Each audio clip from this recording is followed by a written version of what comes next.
Hey everybody, how you doing? Welcome on back to the AnKorage, and we are going to be looking at something. It's review time again. So I have two computers.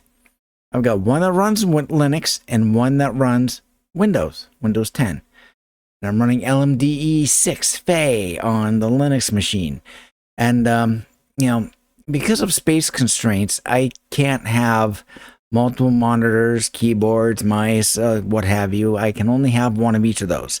So I need to have the ability to switch between one and the other using the same monitor, video, the keyboard, the mouse.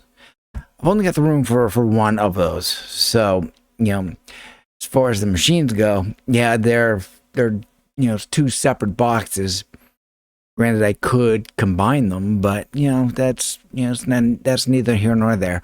So I've got something that I would like to somewhat show you and review it. So let's check it out on this edition of List Quest.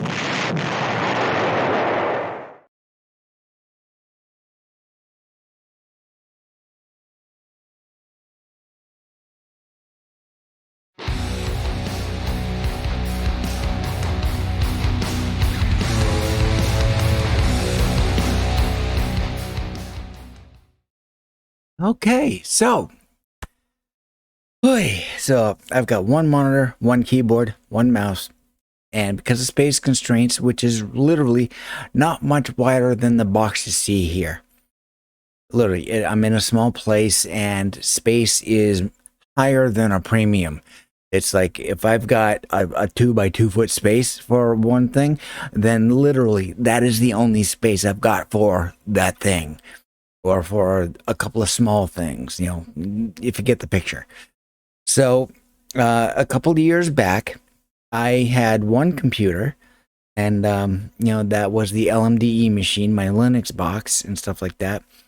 And it was in the middle of the whole fiasco regarding video cards, and the price of them was skyrocketing and stuff like that. And it was for this particular one. It was just starting to come down, and I saw a deal for a machine, and it is a Windows machine, but this isn't neither here nor there. However, I saw the opportunity to get it, so I just went ahead and I got it because I had the thought of like, when am I going to get this? Am I going to be able to get this in the future and stuff like that? So I was trying to think ahead.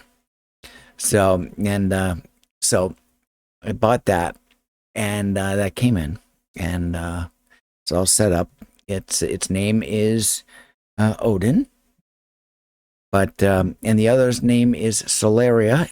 And these are named after battle stars. Solaria is named after the capital ship Solaria from the miniseries in Battlestar Galactica, and Odin is named after a Battlestar that never existed in the show. However, create a freedom. That was me. And of course, I've got those, and of course I didn't have any place to put them except directly underneath the desk where my legs go.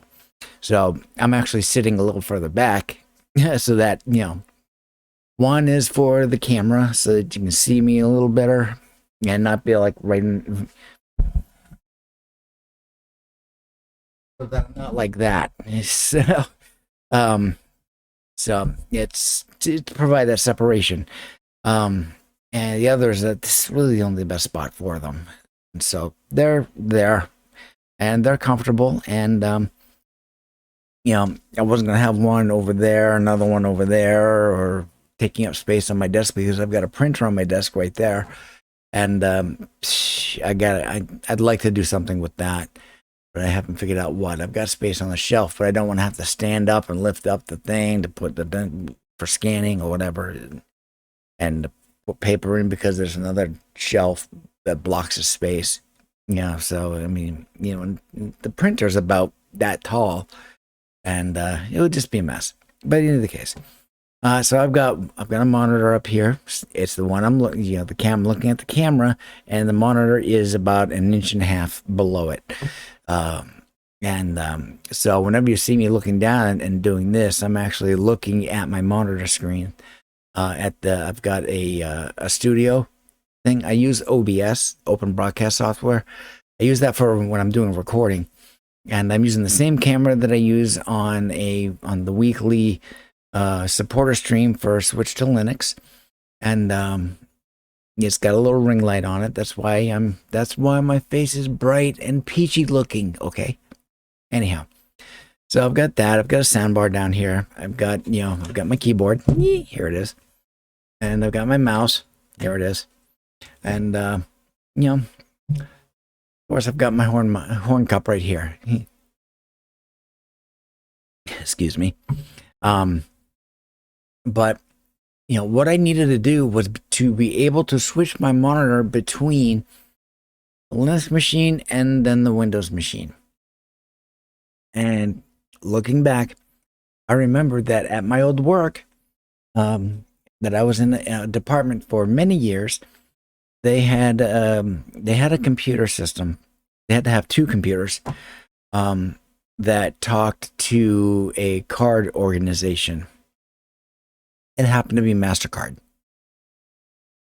And and one machine had to be dedicated to the transmission of data, and the other machine had to be dedicated to the reception of data. It had to receive data. I know what that data is because I used to maintain it in different aspects.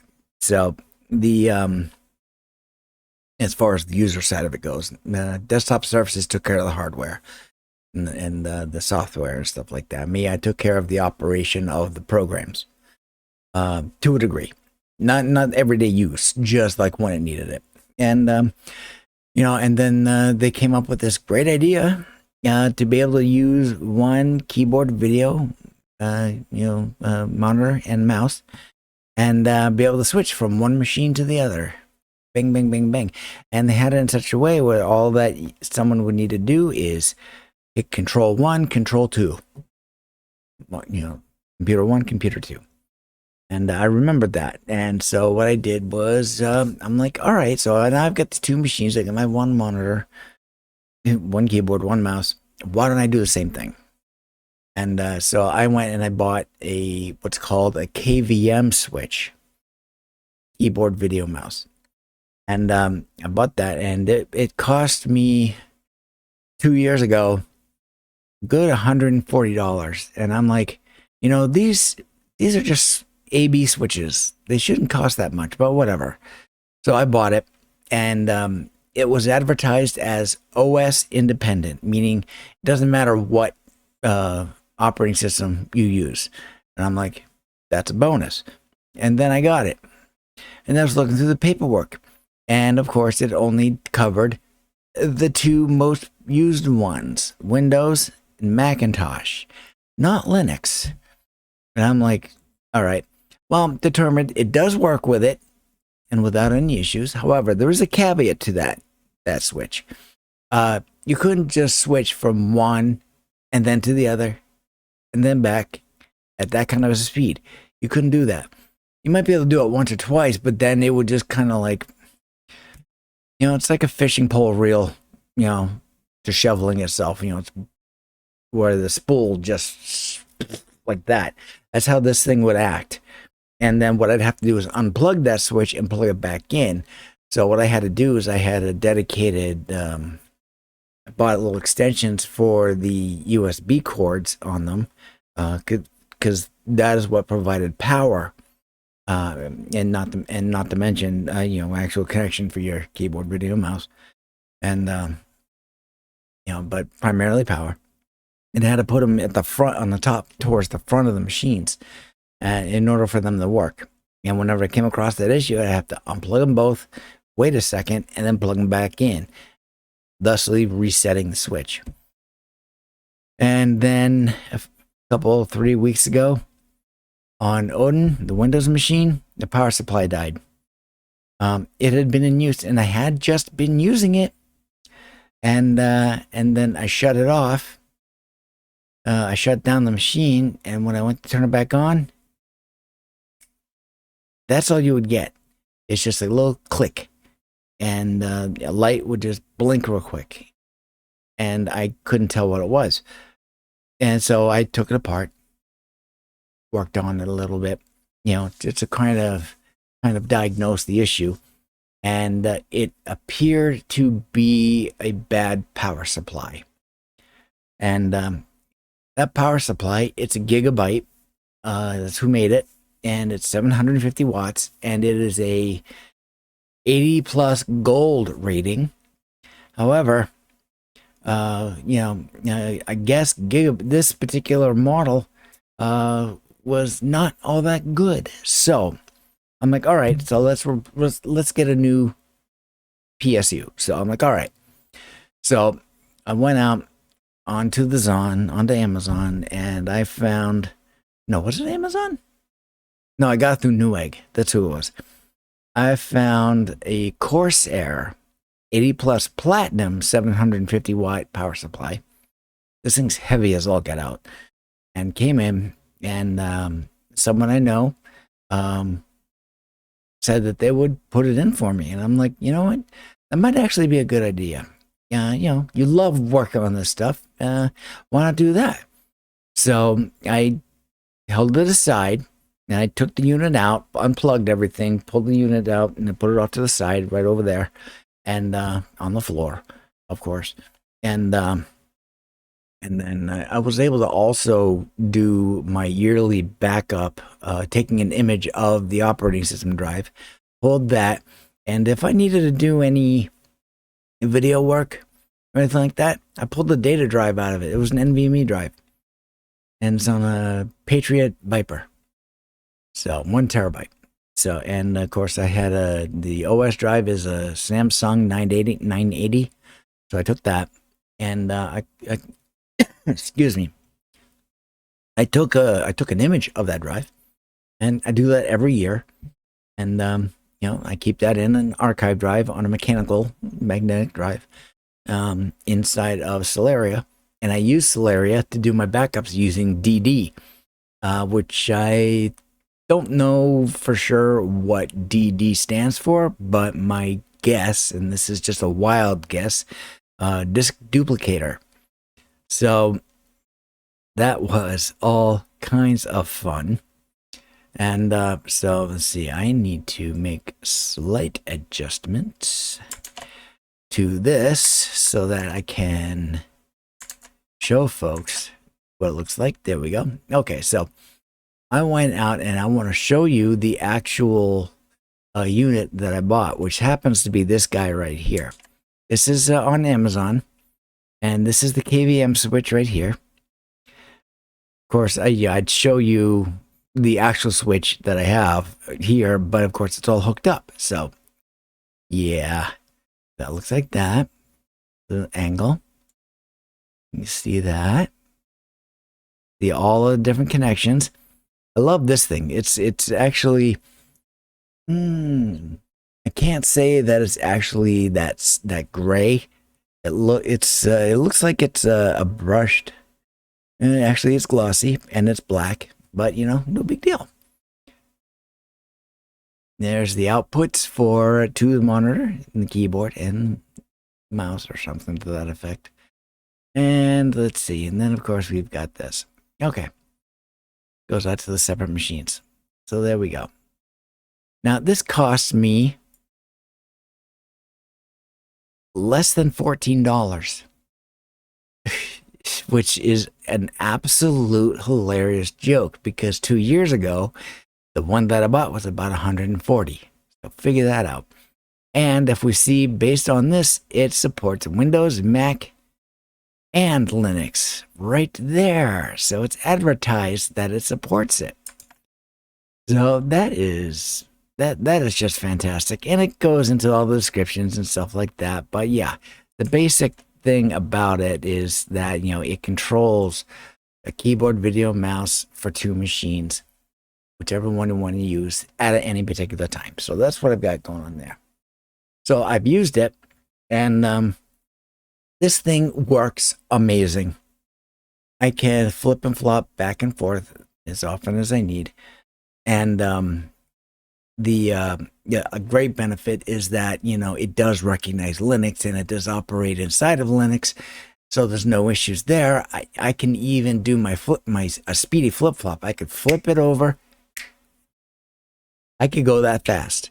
I could hit the button at that rate, and it'll actually, it's like that old switch. It's like it relies on the operating system to tell it that it's okay. This one works independently of that.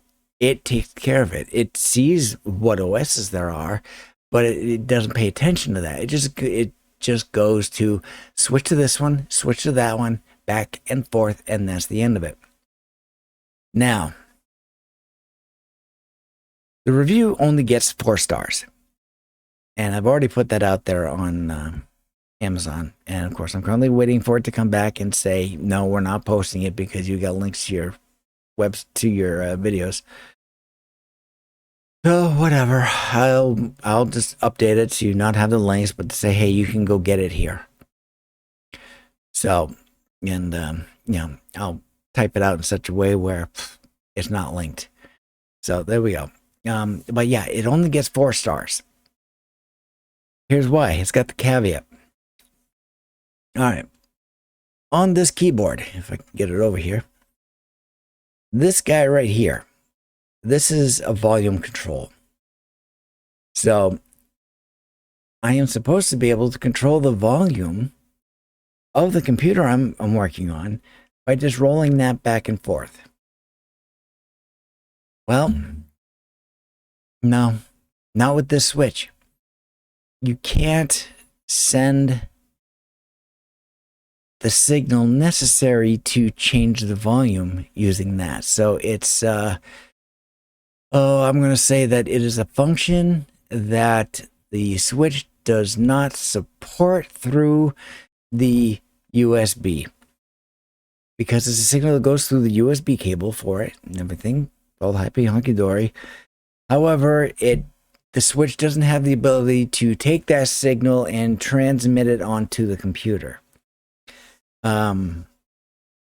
That's really not a huge issue because I've got a sound bar here.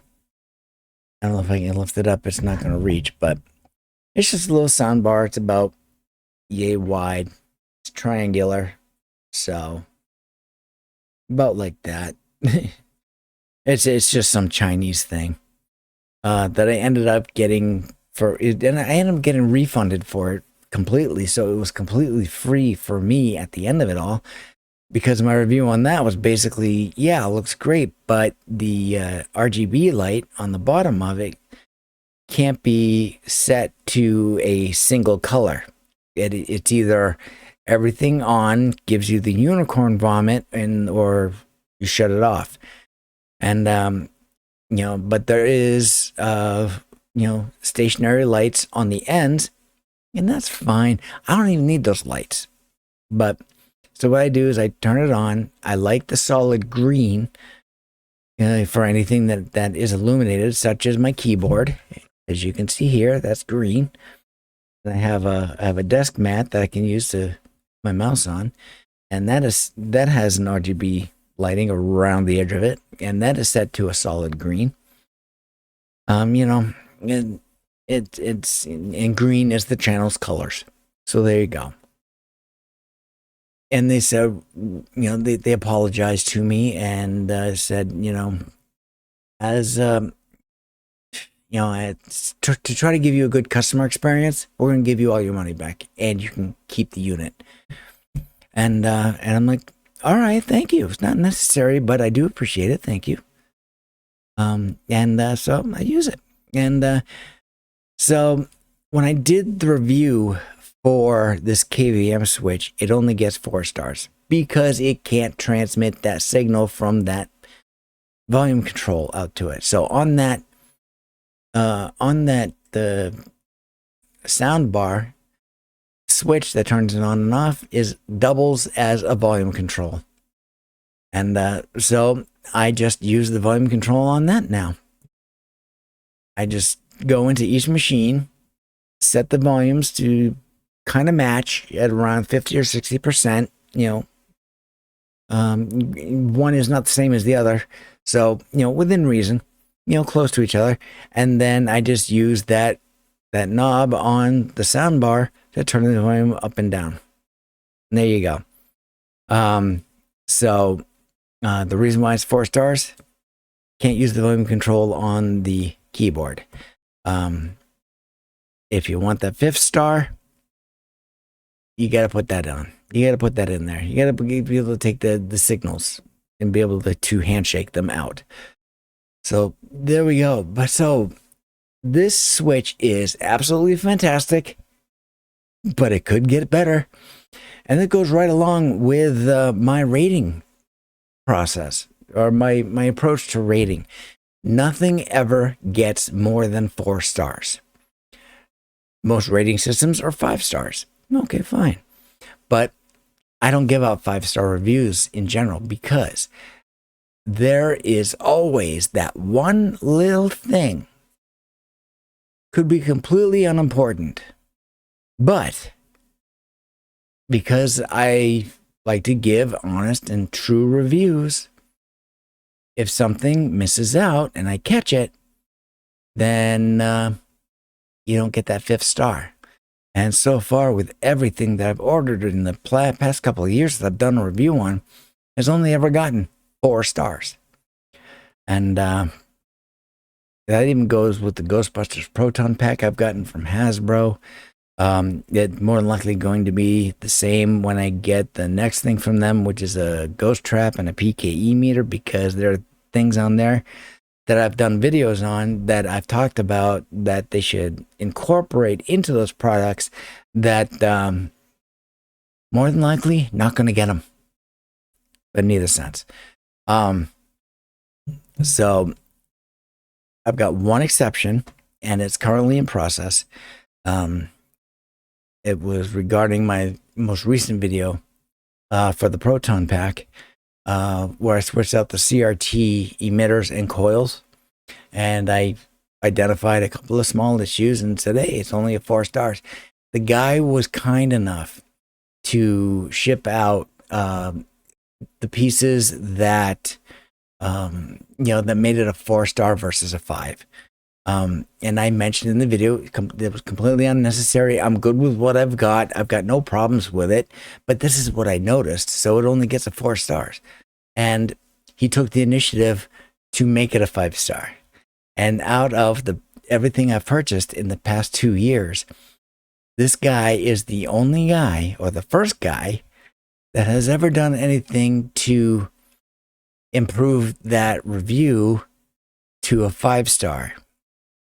So I've given him the 5-star, but because of delays with the post office, I can't do an addendum video yet. So that's why we haven't seen that one yet. But I've got it on my project board out on Nextcloud. And when that comes in, we're going to get a video on that. So, yeah. So that is this video. So that is my review for List Quest on this edition, and I'll certainly have more in the future. So come on back. We'll talk to you later. And you want to give this a like, you want to subscribe, and you have yourself a good day. And we'll talk to you later. To victory.